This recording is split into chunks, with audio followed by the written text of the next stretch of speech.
Afternoon, everyone, and welcome to our APDR June Roundtable discussion. Revamping the Radiology Fellowship application timeline is fourth year better than third year. I am David Pryluck, the Vice Chair of Education and Diagnostic Radiology Residency Program Director and an Interventional Radiologist at Geisinger Medical Center. And I'll be moderating this discussion with Dr. Carolyn De Benedictis, Vice Chair of Education and Diagnostic Radiology Residency PD and mammographer extraordinaire at the University of Massachusetts. Our panel includes 4 thought leaders in radiology graduate medical education and 2 brave residents who have volunteered to share their perspectives. With us this afternoon, we have Dr. Joanna Fair from University of New Mexico, currently Senior Associate Dean of Graduate Medical Education and DIO, Professor and Vice Chair of Academic Affairs for Radiology, which includes education and faculty development, and former Diagnostic Radiology Residency Program Director for 4 years. Dr. Martha Mainiero from Brown, currently Vice Chair of Education and former Diagnostic Radiology Residency Program Director for 18 years, former Breast Imaging Fellowship Director for 2 years, and past APDR President. Dr. Chuck Resnik, Professor of Radiology and Diagnostic Radiology Residency Program Director at the University of Maryland, now for 33 years, inaugural Fellow of the AUR, past President of APDR, and longtime faculty advisor for A3CR2. And Dr. Pamela Schaefer, Professor of Radiology at Harvard Medical School, Vice Chair of Education at MGH and Mass General Brigham, Neuroradiology Fellowship Director and attending neuroradiologist at MGH. Dr. Michael Clifton, an R4 ESIR resident from Stonybrook University Hospital and soon to be independent IR resident at UT Southwestern. And Dr. Sarah Lamy, an R4 resident at Larkin Community Hospital in South Miami, soon to be abdominal imaging fellow at Emory.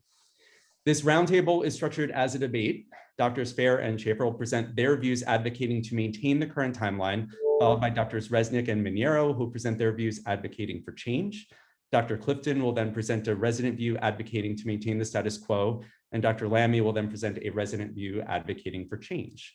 We'll then have some time for specific questions the panelists have already considered and address new questions from the Zoom chat. With that introduction, I will turn the floors over to Drs. Fair and Schaefer. Hi, everybody. Good morning, or it might be good afternoon in some of your time zones. I'm going to talk a little bit about the sort of con position and then turn it over to Dr. Schaefer. Understand that there are good pro reasons as well. And so, I think this is going to be a really interesting discussion. When it comes to the reasons not to move the match into sort of a whole year later into the R4 year. I think one of the biggest issues really reflects the time needed to do credentialing and licensure. For those folks that are going into matches that are for accredited, ACGME accredited specialties who are going to be hired, through the Graduate Medical Education Office, that may take less time, and so on that sort of resident time frame, it may only take a few months. But for the specialties like musculoskeletal, breast imaging, et cetera, where in many circumstances those individuals get hired as visiting professors, junior faculty, et cetera, by departments, they actually get licensed and credentialed as attending physicians and then spend a portion of their time actually being attending physicians in radiology. And that process can take quite a bit longer. So here at UNM, for example, our breast imaging fellows, our emergency fellows, MSK fellows, all spend 1 day a week functioning as an attending in general radiology, perhaps in emergency or abdominal imaging. So they actually get credentialed both at the main university hospital as well as at our VA. In an optimistic world, that might only take 4 months. And then they're also applying for full licensure in the state of New Mexico, but it can take 6 months. It can take more if there's any stumbling blocks along the way. And sometimes there can be visa issues relating to individuals coming in. And so it's really important that we actually start the licensure and credentialing process sort of as soon as folks match in their our 3 year and start working on things. And that gives us lots of time to be able to do that. It would be difficult in some circumstances if the match occurred in the R4 year much later. I think the interview time can be a challenge as well. And really there's some challenges relating to sort of fairness of all of this. There is an embargo for these, non-match programs that create some real, inequity and some difficult dynamics. So if we delayed until fourth year, and then there were non-US candidates and non-ACGME residencies who were trying to then, also seek positions, and they're excluded from the embargo, then they can potentially apply much earlier. And so that would give some impetus to programs to start, taking a bunch of, non-US trained radiologists sort of before actually looking at the US trained radiology pool, if the match is so much later, from that sort of bird in the hand way of looking at things. I also think when folks fail to match, and it does happen, I've been in radiology for a long time. I've seen the specialties go up and down in terms of their popularity. Right now IR is super popular, and there are folks that don't actually match, and then they need to have time to make a decision. Are they going to seek a private practice job? Are they going to seek another fellowship outside the match, et cetera? And if that happens way late in the game, sort of with a traditional match similar to residence, where here you are towards the end of your R4 year and you actually don't have a job, that gets a lot more complicated. And so there really needs to be more lead time. So that's my summary of some of the concerns that I have about moving the fellowship match so much later, a whole year later. And then I'm going to turn it over to Dr. Schaefer for her thoughts as well. Thank you. So I'm going to also emphasize the credentialing. I think it's huge. I would like to say first also, I understand the pros as well. There are many pros and cons, but I was asked to talk about the cons.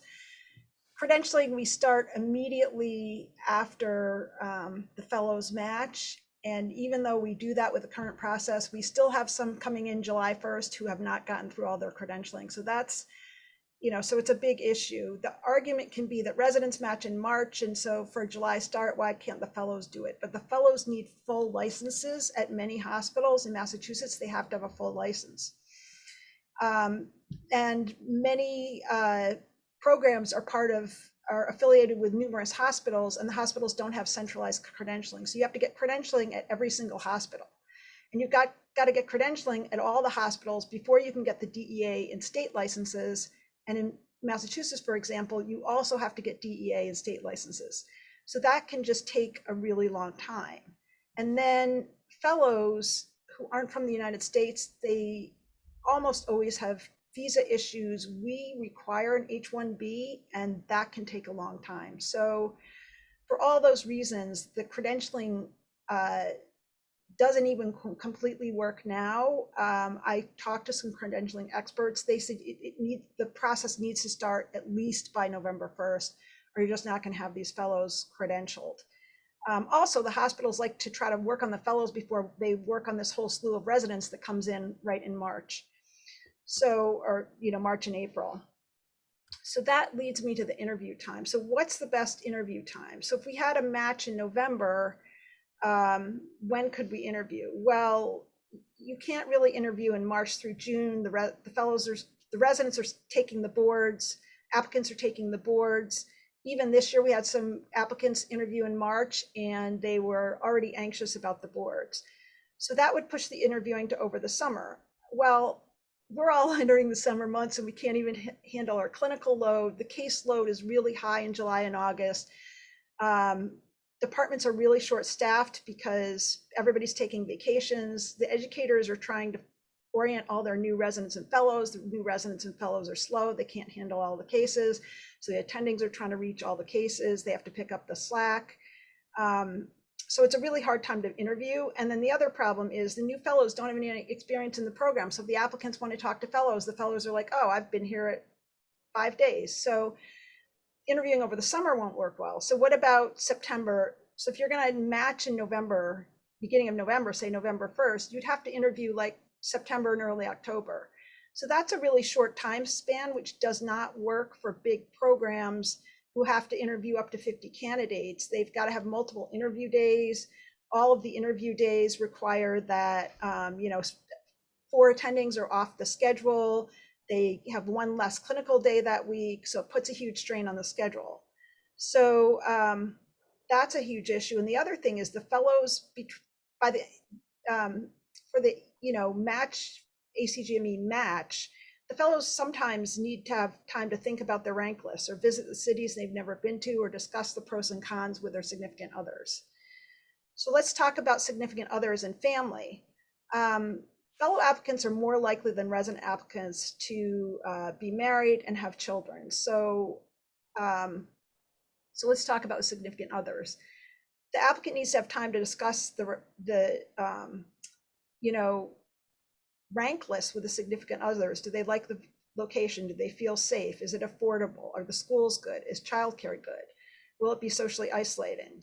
Is it close enough to family? Do they need to talk to the current fellows at a location to see if they even want to rank that place?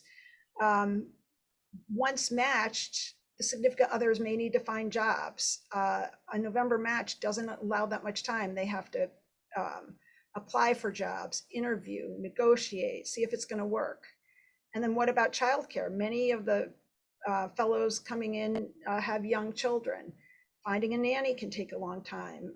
You have to apply, interview nannies. If you don't live in the same location, you might want to go to that location to meet a nanny, or you need to find a daycare center.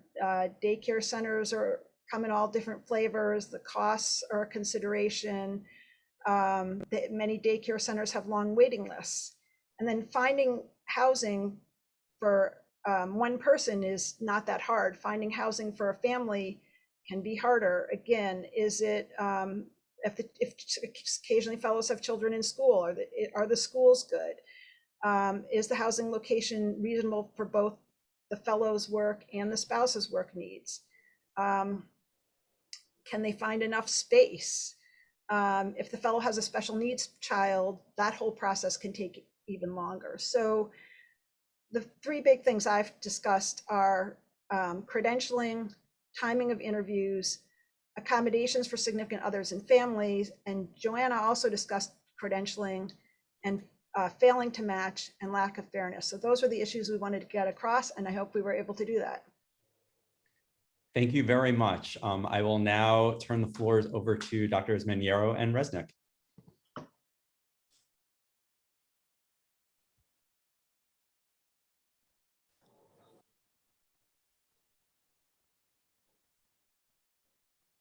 Dr. Resnik's going first because he's got the whole history of this process. Hopefully you can see my slides. Yes. Be a high sign, please. Great. So I'm actually going to do a PowerPoint presentation because there's a lot of data packed into what I'm going to say in the next 5 minutes or so. I'm going to change a couple of words in the title we were given from "Is 4th year better than 3rd year" to "4th year is better than 3rd year." We have to keep in mind the trainees themselves, and as this will develop, you'll see why I believe this. So we're going to go back in history to 1995. And there has been a lot of discussion about this topic, match and timing, over the years. SCARD acknowledged in 1995 that interviews were occurring as early as January of the 3rd year of residency, and they suggested a uniform offer date, but that was not implemented. So in 1998, there was much discussion on this topic. There was a problem-solving session by A³CR² at the AUR meeting, and subsequent discussion with APDR and SCARD members. And the problems were this: the fellowship application process begins a full 2 years before the end of residency. So as you're approaching halfway through your residency, you have to choose what fellowship you want to do.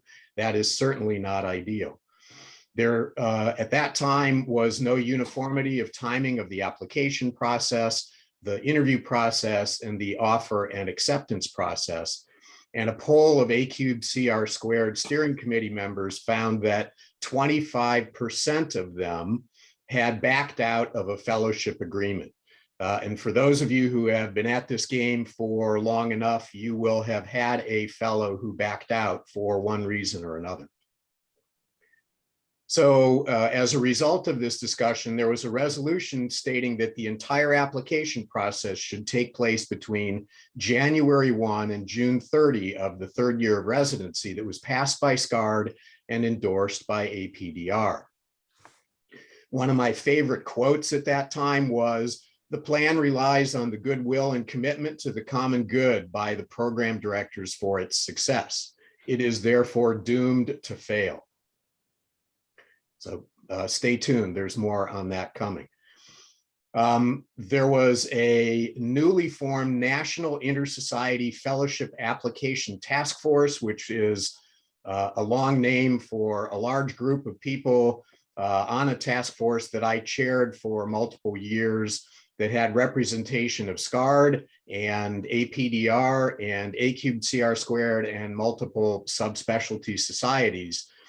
Trying to figure out the best way to do the fellowship process, whether it was going to be a match, whether it wasn't going to be a match, and when that should occur. This was a large committee that at one time had up to 26 members, but the vast majority of the committee members, particularly as we started out, 82% of us believed that the fourth year was better than the third year. For the next couple of years, SCARD kicked this around and was unable to reach consensus regarding a fellowship match and moving the application process to the fall of the fourth year, which was the goal at that time. So the neuroradiology people decided to kind of go out on their own and create a match. Dave Usum did that in 2000, which was successful. And then the interventional radiologists decided to climb on board as well. And so with a lot of discussion by SCARD, there was a unanimous vote to support a match for all 2003 neuroradiology and vascular interventional radiology fellowships. And again, there was an agreement in principle to move the whole process to the fourth year. The residents at that time also were considering whether it should be the third or fourth year. And in 2001, a majority of residents, but not a real clear majority, wanted it to be in the fourth year. So because the neuro and IR match was successful, SCARD got on board and decided that they would agree to have a universal match for all fellowship programs for 2004. And each chair and almost every chair in the country signed an agreement that they would abide by with specific rules for how this would develop. And so the 2004 match took place, and there were a lot of surveys that followed that. And the largest survey of APDR asked a lot of questions, one of which was, did you offer any positions outside the match before January of 2004, which was a clear match violation? And 23% of program directors admitted that they had violated the match. And that was corroborated by 18% of residents who were in the match that year who said that they had been offered a position outside the match. And so another of my favorite quotes at that time was, "It's working for us because we have the flexibility not to abide by the rules." So the next several years, it worked pretty well, and the universal match lasted for a total of 3 years. And after the 2006 match, it kind of imploded because people weren't following the rules. So for the next decade, the neuro and IR matches continued, and they actually continued pretty well. And as we know, that happened at the tail end of the third year of residency.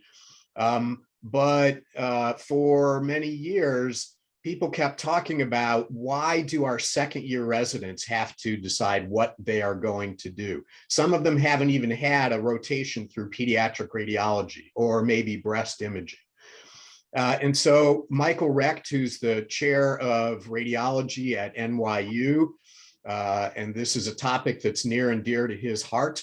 So he created a new task force, again, with representation of all of the major societies, to try to figure out how can we get everybody to agree where there is universal acceptance of at least the timing of the process and not necessarily a match itself. They did a large survey of the constituents that you see here. There were 717 responses. And overall, there was a positive response of 73% for having the process take place in the fourth year. And that included 90% of APDR members who responded and 68% of current residents. And so because they really wanted this universal acceptance, their committee successfully launched this embargo process, which created rules by which everyone had to abide. And they timed this process at the end of the third year for some of the reasons that we've already heard, that there were issues with credentialing. And because it needed to be universally accepted, they decided that the easiest way to do it was in the third year. And so that was successful in 2019, and with a few minor variations is now continuing in 2022, 2023. Note, though, that the first day to accept applications for all programs is August 1st of the third year of residency. And so residents, again, are deciding in their second year what programs and what subspecialties they want to follow. Currently, the offer process and acceptance process, when there is no match, is occurring in November of the third year. And for the match, as we know, that is occurring with match day in June of the third year. So here we are back where we started a little bit. And the one big difference is that there is agreement of program directors that is currently working at the end of the third year, although the majority of people, the strong majority of people, believe that that's too late. I'm sorry, that is too early. So in conclusion, we've had 27 years of history showing that 73% or more of respondents to many surveys, which includes residents and program directors and general faculty, want the process to be in the fourth year. But because of the non-compliance history, Dr. Recht and his group believe that we have to have universal acceptance. And so that's why we're having this discussion today, to try to figure out how to accomplish that. So Martha now is going to give us a program that might actually work very well to satisfy everybody.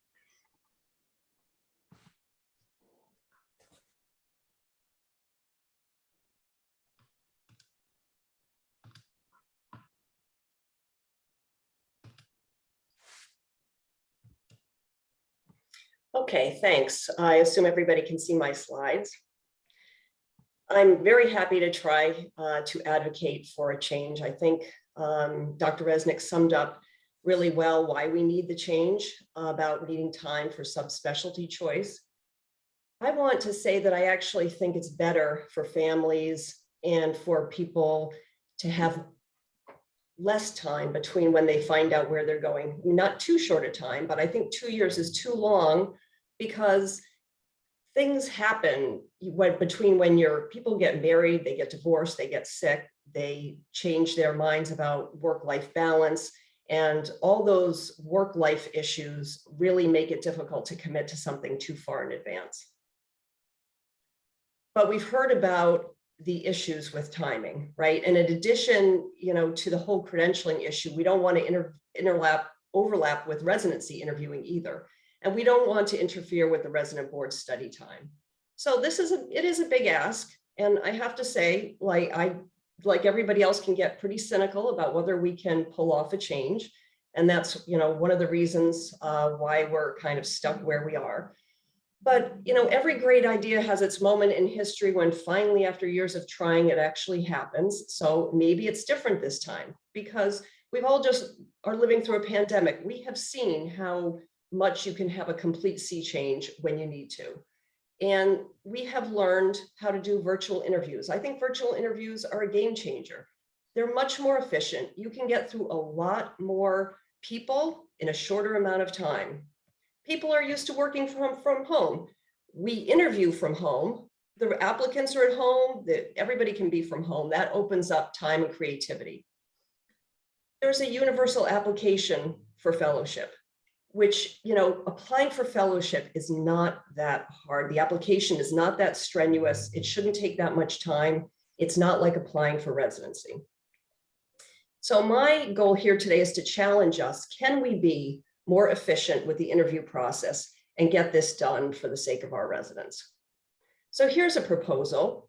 Let's move interviews, the whole embargo, be matched to the 4th year. So let's start at the top of this slide.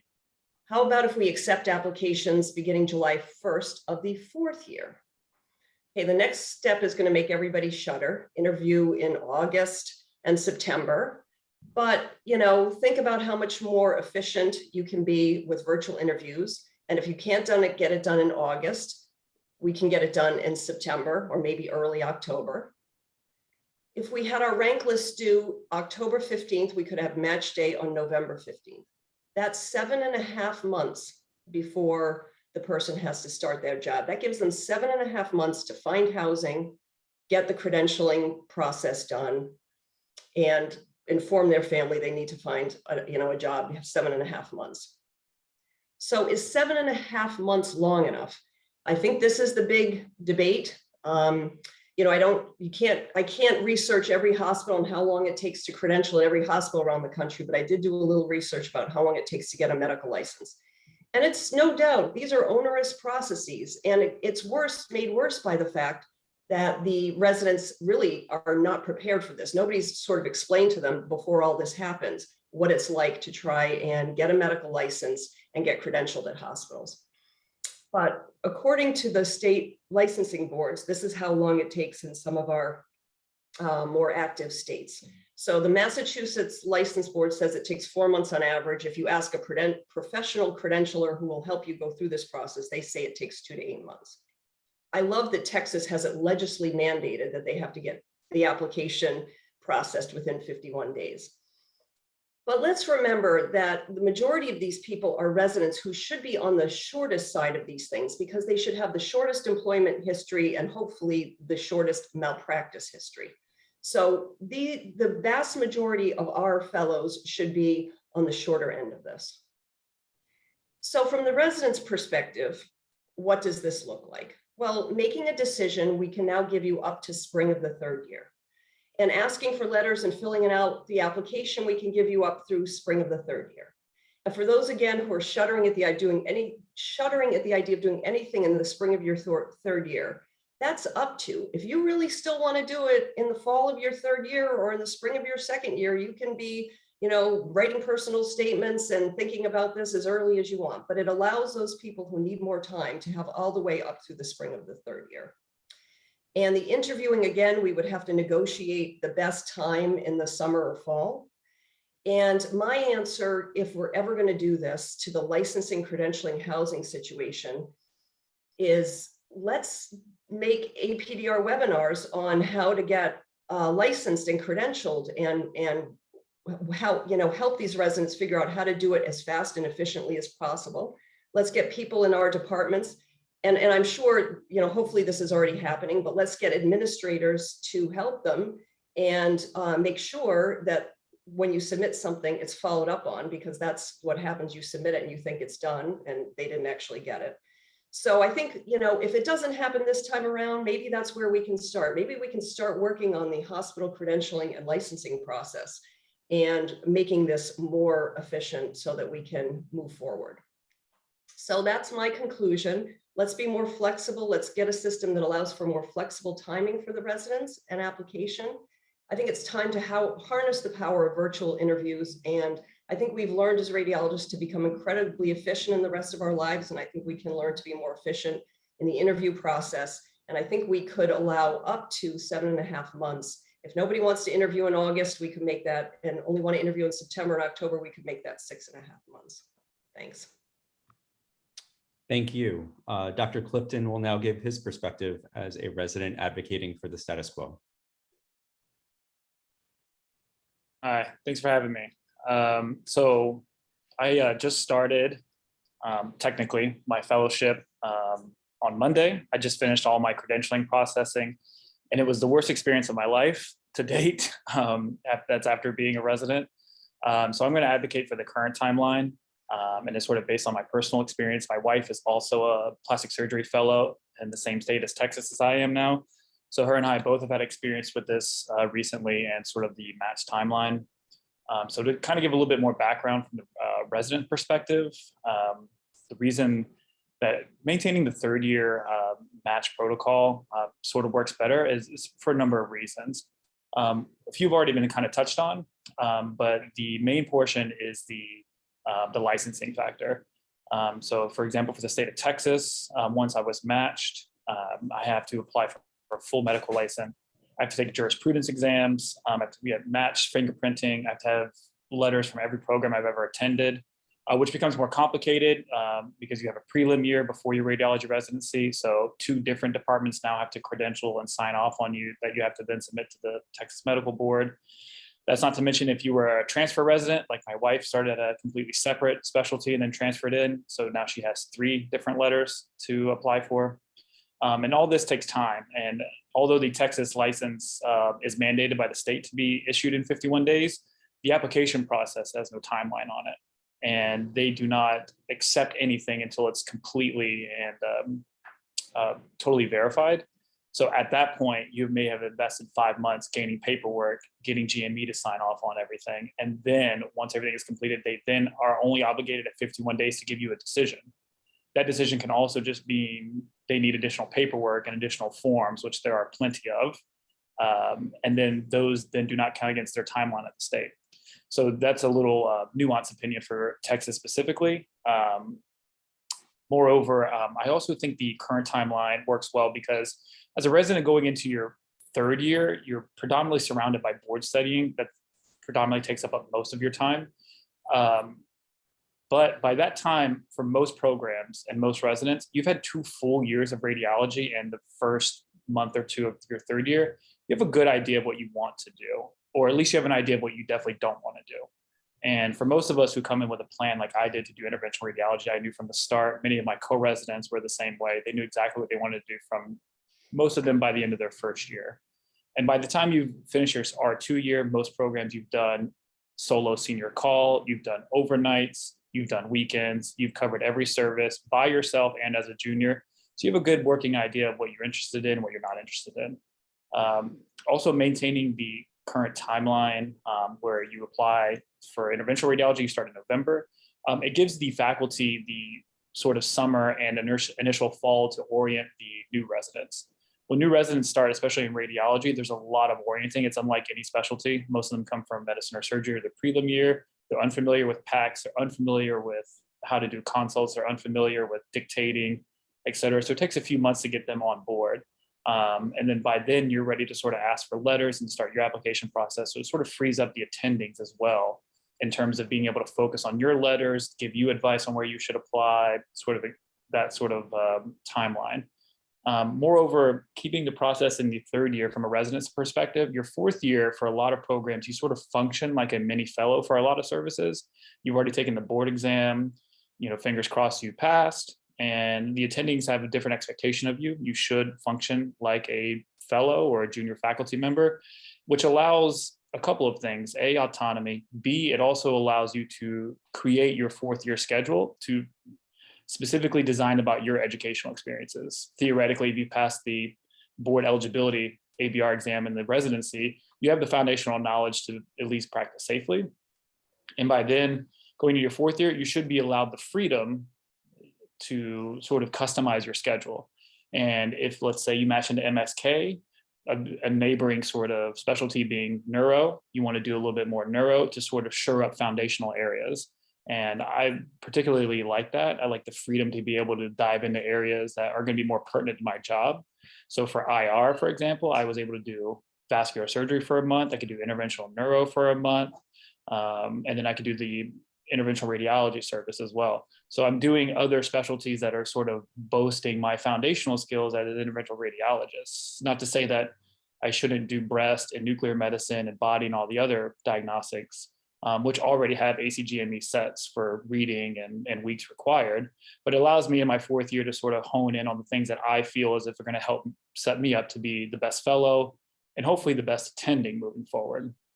And I think moving that to the fourth year sort of pettifogs the decision-making on what a resident can do, what they should be focusing on. Moreover, if a resident fails to match in an area like interventional radiology, where you are case-based, you now and indirectly sort of cause collateral damage to your co-resident who did match and needs cases and numbers and experiences. And now all of a sudden you have to scramble into a new position. It's not the nicest way to say it, but everything is sort of limited. And the same could go for if you're trying to match the body. There are only so many MR body scans on the list, or breast. There's only so many MRs on the list. And those need to be prioritized by the residents and fellows who are going to go into that specialty.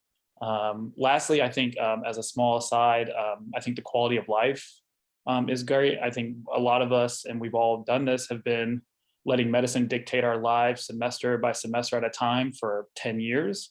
And as a fellow with a family, I have a wife and kids, like it's good for me to know that a year in advance that, okay, I'm going to Texas. Here's the apartments, here's the schools we can look for. Here are the things that we can consider for childcare, daycare, onboarding. Here's our budgets, et cetera. And I think that goes a long way. It's a very small benefit that I think carries a lot of weight. And then moreover, you can also preliminarily view the job market.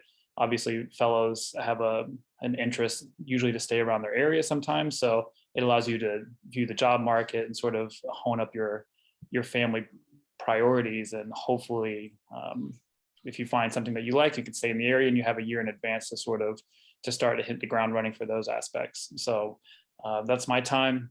That's how I feel about it. And I would definitely advocate to keep it in the current format. Great. Thank you, Michael. And lastly, Dr. Sarah Lamy will present her perspective. Thank you so much for having me. I guess I'm proudly advocating for changing the timeline to having the fellowship on fourth year. And I already think the faculties, especially Dr. Resnik, point out the very good important things, but I want to bring up some stuff which I think hasn't been mentioned yet. First is that when we're talking about applying to fellowship in third year, we need to consider both fellowship that they are in match and the fellowships that they are not in match. From my own perspective, I'm talking from abdominal radiology, which is not in match. So that means that I need to apply by, I need to send all of my document by August, because the interview, the offering interview, it's like a rolling basis. And it means that for the program that you really like them, you need to send your document by August 1st. And that means I need to have my whole application ready by that. That means having basically the faculty enough time to give the letter of recommendations. And for me, I started at the very end of my second year to asking my faculty that is the letter of recommendation which I need. Unlike what Dr. Clifton mentioned, I decided the abdominal radiology in a situation that I was not senior resident. I was just at the end of my second year. So I was just completely still junior mid-level resident. There were some rotation that I haven't even been exposed to, like pediatric radiology or even MSK. I just had like one rotation, but in first year, which we did mostly like x-rays. So I've not really been exposed to like MRIs. So there were lots of modalities that I haven't been exposed when I decided to do that, to do the abdominal radiology. Well, I've been enough exposed to abdominal radiology because like abdominal radiology means CT, means ultrasound. And this is one of the core rotation that residents started pretty much early in their career. But that was, to me, that was a very premature decision. Not the fact that I'm saying that I want to change my decision now. I'm definitely happy with my decision, but I'm just saying at that time, I was really not feeling confident. And the other thing is that, well, we all know radiology board exam is not like internal medicine board exam with 99% pass rate. It's a serious business. It's hard. Like most of us have no idea about physics and we need to read it. Like 50% of the exam is physics, and there are not lots of they are a good amount of reasons that they wouldn't pass on June, and they need to retake it in November. So that means that having enough time for radiology board exam, it's enough stress for residents. So I remember that I was really concerned about the time that I need to prepare the applications and then send it to different departments, which take the whole of my July months, and July of the third years, and then it just receive interviews, need to schedule them, and then for the August and September's, there is a complete disconnection between East Coast and West Coast. So the East Coast programs, they like to offer their interviews early on.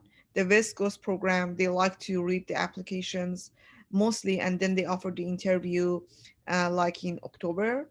And so there are just lots of change that I, as an applicant, need to do to change the interviews. And while I'm supposed to focus on my board exam, I need to do all of this stuff. And then November 1st is the first day that interview is happening. So it comes, it could go until end of November, but there is still some applicants that basically they have time to give offer until March. So there are some applicants that they really couldn't find their position in November. And that means that this process of matching is going to be even closer to board exam. Uh, um, Even though that I select my program early on, but I was really one of the reason that at some point I just decided to cancel the rest of my interview and just do a decision, because I was so stressed out about my board exam, and I just want to like check off my fellowship application, fellowship to be done, and then just start reading that physics, which I have no idea about that. And the other things that Dr. Clifton mentioned about like it's good to have 1 year and a half for finding home and all of this stuff, I think it's going to be bad.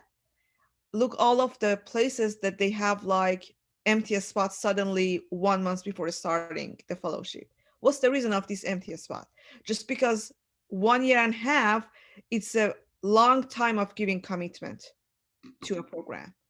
And I definitely agree with this statement. Things happen in the life. Something happened. People's got pregnant. People's got good or bad stuff happening in their life that they couldn't be committed to whatever they told 1 year and a half before. And that's even not good for program, because like they ended up like being not fully filled just 2 months before their start, and it's just very late for them to find a substitute. And the whole reason is that because they ask commitment from a person like me 1 year and a half in advance. And the other thing is that I feel that if we do that, if the fellowship process at the early of the fourth year, then from the applicant perspective, hopefully I'm done with my board. At least I did all my best to study for board at the third year. I think third years is the time that need to be focused on board. I think I cannot do two really important things at the same time and make sure that I'm really good at both of them. I know my time is almost over, but just one last sentence. So I feel that the fourth year is a good time for me to start applying for fellowship. And then after I select my fellowship, I have enough time to do mini fellowships and make myself ready. And I feel 8 months, 7 months is enough for applying for licensure and everything, given the fact that most of us do not have any malpractice as a trainees or like DEA stuff or all of the other things. That's the conclusion of my discussion, basically. Thank you very much, Sarah. Thank you to all of our panelists for presenting those perspectives. I have a few focused questions that I'd like to throw out to some individual panelists to comment on. I'm going to start with Dr. Fair. Are there any challenges unique to either the match or non-match-based fellowship application processes that create barriers to changing both timelines?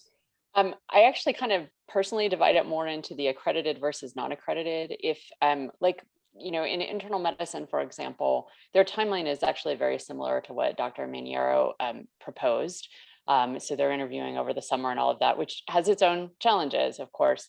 But when you have the non-accredited fellows who really do need to come in as, in many circumstances, as at our institution, for example, as faculty and go through full licensure and full credentialing, I think if you somehow had that earlier, which is what I think it generally tends to need to be, unlike in internal medicine where they're coming in as fellows, and then you shift the two separate from each other, that creates a whole host of new problems. Like I think that really everything needs to be together.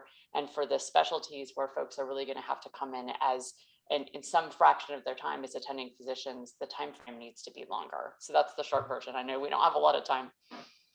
No, thank you. And I think it is interesting as someone, I am married to a medical oncologist who is a fellowship program director in medical oncology. And, you know, historically, internal medicine fellowship applications were in the second year. And there was a paradigm shift in internal medicine training, and they were all pushed to a third year match. I believe it was in the last decade. I do remember when I was a medical student, my interns stressing over choosing a specialty to be prepared to apply for medical fellowships in the beginning of their second year, which is sort of daunting when you think about it. And so there is historical precedence for change. So the question of, you know, is it applicable to radiology? Let me throw a question over to Dr. Lamy, and I apologize, I'm putting you on the spot here, but I did prepare you with this question. Do you think you would have made a different decision if you were entering a fourth year fellowship application process now or when you were starting your fourth year, as opposed to when the timing was in your third year?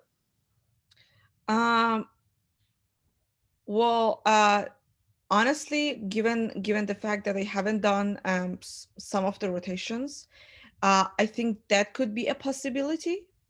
But mostly about the place, yes, I think so.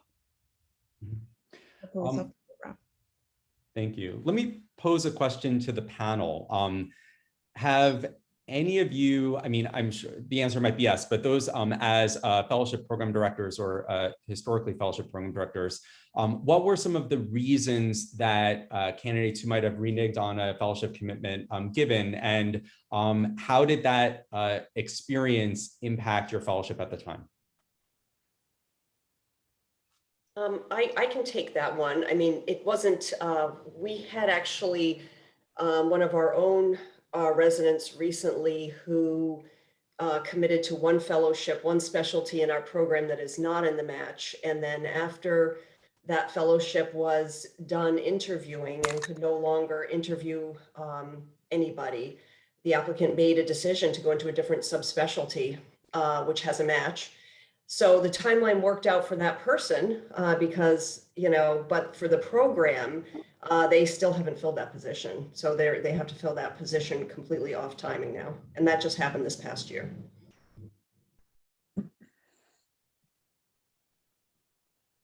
Thank you. Any other panelists?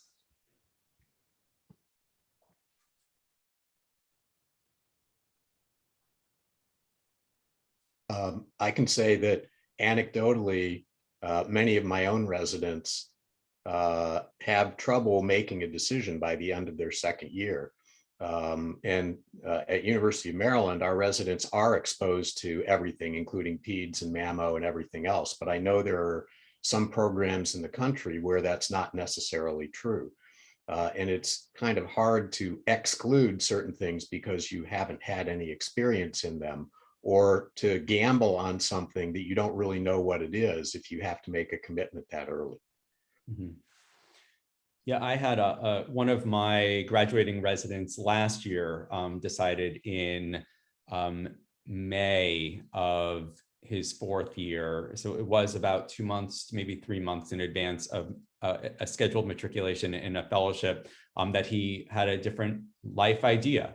And it from my perspective, is as challenging as that is, and as challenging for the fellowship, to where he was scheduled to matriculate, the challenges that was going to create, it is hard to argue with a resident looking at you and listing life changes that have happened in the 11 months since that individual accepted the offer. It was a non-match based commitment. And 16, 17 months is quite a long time to ask someone to anticipate what their life plan is going to be and to abide by that. Although historically, that is what we have all done. Let me throw out a question to Dr. Clifton. If you were to have applied to interventional radiology as a fourth year resident instead of a third year, how dramatically would that have actually impacted your scheduling for your fourth year? Yeah, thanks for the question. I think for me personally, it probably wouldn't have, because I went into radiology as a med student wanting to do IR. I said that on the radiology interview. This is why I'm here. This is what I want to do. I'm sure a lot of the aforementioned program directors and former program directors hear that a lot. But I went in knowing that that's what I wanted to do with my life.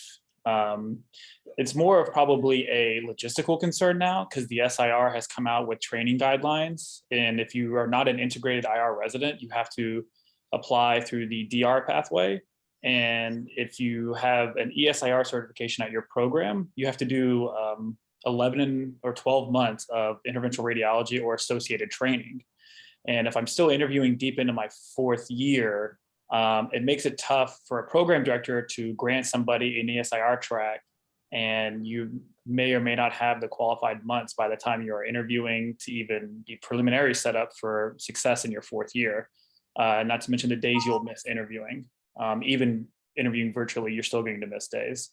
It was still a squeeze for me, particularly for my training pathway, because we had COVID, which knocked out 4 or 5 months of our training. Now, hopefully that doesn't happen every other year for trainees. But in terms of making the decision, it wouldn't have changed for me. But the logistics of ESIR training and knocking off a year of fellowship, because if you don't have that certification, you have to do a 2-year fellowship instead of a 1 year, which changes programs that you're allowed to interview at and or the programs that will offer you positions. So it's more of a logistical concern than a sort of a primary personal concern. It's interesting because I always approached it as a diagnostic radiology residency program director, but former IR program director at another institution, that it is interesting when, technically speaking, residents are applying for an independent IR residency with ESIR certification who have not yet done ESIR or even potentially started any of the program, right? And so there are a lot of ifs and sort of predicated experiences that we as program directors really don't necessarily have a guarantee and are asked to take a word for it, as opposed to having at least even a case log or some demonstration that the resident has at least proceeded in a lot of the groundwork to, especially for IR, come in and start at an advanced position. I think Dr. De Benedictis wanted to make a comment or a question. Yeah, so I was trying to unmute myself to answer the prior question about if people would have changed their fellowship choice had it been later. I am one of those people that would have changed my location of my fellowship choice. So I interviewed 7 months pregnant for my fellowship. And I was deciding between staying at my home institution where I was living where I would remain living even during my fellowship, regardless of where it was, or commuting quite a bit to another fellowship about an hour, hour and a half away with traffic. I chose to commute. I had not had a child at that point. I fully committed. 2 weeks later, I had a child with multiple medical problems. And that year was so unbelievably hard for me because my life changed so dramatically in that year and a half. Had I had my child and known what my situation is, I would have made a completely different location fellowship choice for myself. I would have stayed at my home institution. I would not have done what I had done. But that was the problem with when we had to decide. I was before the embargoes and we had to decide in September. I already knew my fellowship September of my third year. And so I definitely think the life thing, and we just had 2 spots go on. We just had 2 people back out last month of fellowships at my institution because of life things, major life things that they could never have predicted. Thank you. I think Sarah wanted to make a point. Yes, I just talking about the personal experiences. I also wanted to talk my current personal life challenges. So my husband, he's a neurologist, and he just graduated in epilepsy fellowship from epilepsy fellowship. So now we are like he's now like he has been looking for a job, but he basically like can't give any commitment because like I would be in a different place kind of like next year compared to this year. So he's like he forced to basically accept a general neurologist job in order to kind of like accommodate with my change in the position and in the places, and basically so basically it's a kind of like sacrifice from his perspective, and the whole point that I want to mention is that if I would have the option to make my decision this year in my 4th year, I will definitely we need to consider all of this familial stuff as well. And instead of me giving a commitment to some other program almost like 7 months before, I may reconsider that, given the things that my husband also need to find a good job that match his education and like his interest as well. Thank you. Well, we have 1 minute left. Are there any other comments that any of our panelists would like to add before we say goodbye? Yeah, I'd like to, if I may, add one comment. I discussed this whole webinar with Mike Recht because he's put so much effort into the process that has created the current embargo. And even though the majority of people believe that the 4th year is better, he's concerned that if we try to do something and move it without having the so-called universal acceptance, that we're going to take a step backwards. So we have to think carefully about this, and the communication process to make sure that everybody is on board is very critical. And certainly he would be happy to talk to any chairs or program directors or anyone at all to try to figure out if we can actually do this. And Dr. Schaefer, I know, was on his committee. And so having feedback from both the pro side and the con side, I think will be very helpful. Dr. Schaefer. Yes, I was on his committee, and I'll just say one thing. I think the discussion's been great. I think that it's a really complex issue. Different hospitals have different credentialing. There are different practices. There are different sizes of fellowships. There are many different family situations, different backgrounds. All of this plays into it. And I think it needs to be done carefully and with thought. And I think if we conduct surveys and discuss more, we can come up with something that suits everybody. Absolutely. Any other comments from any of the panelists before we say goodbye? Well, I really just personally want to, on behalf of Dr. De Benedictis, thank all of our panelists for joining us today. It was a really wonderful conversation, and hopefully the not the beginning, but the continuation and motivation to move forward in really rethinking this initiative for the good of our trainees. I thank everyone for their time, and thank you to the audience for joining us today. Have a great day.